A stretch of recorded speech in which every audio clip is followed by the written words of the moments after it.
Hey guys, welcome back to the channel Learn with Art. Now today's topic is recursive grammar. So as we all know that what is meant by recursion means we have studied the recursion in terms of function. So recursion is nothing but a function calls itself, means there is one function that is calling itself. Okay, for example, suppose we want to calculate factorial of n with the help of recursion. So if we want to calculate factorial of n, then that would be written in terms of recursion as factorial of n minus 1 into n. Okay, so what is mean by this? Suppose we want to calculate factorial of 5. So how it will be calculated? So first we know the factorial of 4 multiplied by 5. Okay, then for this calculation we should know value of factorial of 4. It will be calculated as factorial of 4 is equal to factorial of 3 into 4. Okay, so this function again it will call factorial of 3. Okay, so this will go on repeating until we know the value of factorial of 1, and that is already given as factorial of 1 is equal to 1. Okay, so this is nothing but the function calls itself, called as a recursion. Okay, so this is nothing but in terms of programming language actually. Okay, so here the same concept related to grammar as, so if in grammar, that is in CFG, if it contains a production rules that are recursive, that is called as recursive grammar. Okay, so now we'll know how we can say that the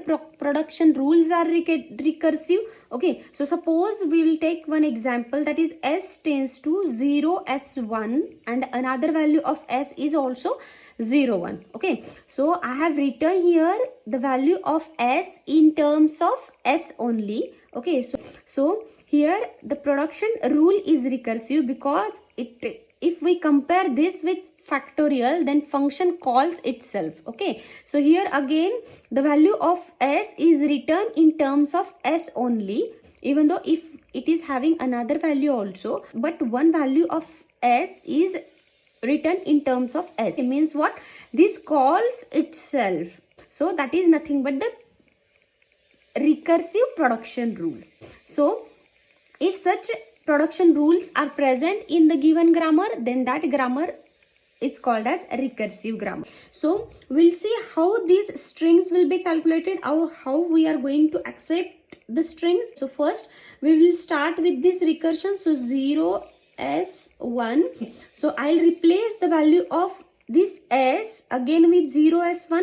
Okay, so the next this s will be replaced by 0 s1 and the remaining string will remain as it is. Okay, now again I can replace this s by 0 s1 also. Okay, so 0 0 0 s1 1 1. Okay, so now again I can replace this s by either this value or this value, means whatever will want. Okay, so last suppose I will replace this s by 0 1. Okay, so the string will be formed as 0 1 1 1 1. Now here we don't have any more variable to replace, so we have the strings of only terminals. Okay, so this is our final string we have got. Okay, again we can have number of strings.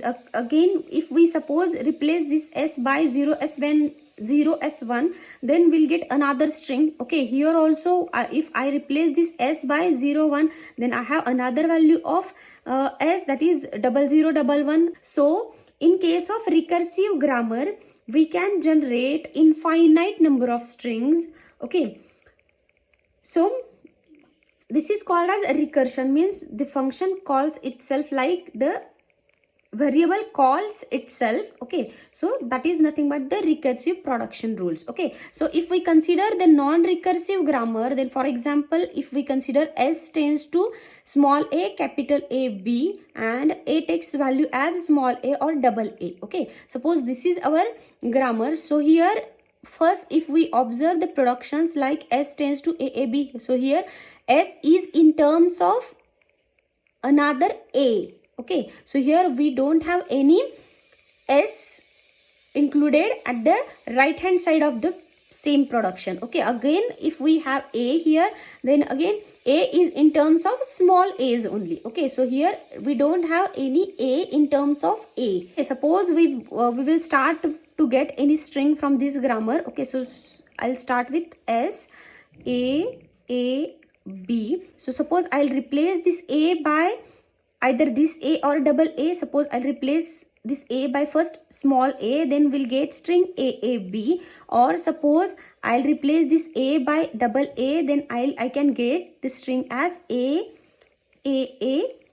Okay, so I can have these two strings only. Okay, so here I have the limited number of strings, means I have the finite set of strings to be generated by non-recursive grammar. Means the set of strings accepted or generated by the non-recursive grammar is finite only. Okay, so that's the difference between recursive grammar and non-recursive grammar. Okay, so these recursive grammars are very useful to decide whether the given grammar is ambiguous or not. Okay, now in next video we will come to the point, that is left recursive grammar and right recursive grammar. Hope so you have liked this video. If you have any queries, then please do comment on it, and never forget to like, share and subscribe to my channel. Thank you very much.